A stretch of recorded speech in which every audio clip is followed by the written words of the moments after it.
தினம் ஒரு தியானம். உம்மாலே செய்யக்கூடாத அதிசயமான காரியம் ஒன்றுமில்லை. எரேமியா தீர்க்கதரிசியின் புஸ்தகம் அதிகாரம் 32 வசனம் 17. அவர் நாமம் அதிசயமானவர்.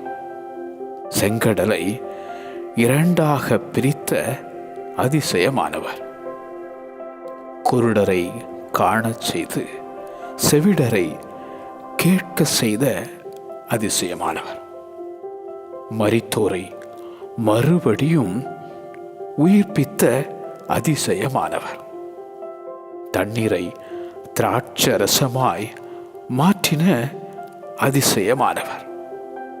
5 அப்பங்களையும் 2 மீன்களை கொண்டு 5000 பேரை போஷித்த அதிசயமானவர்.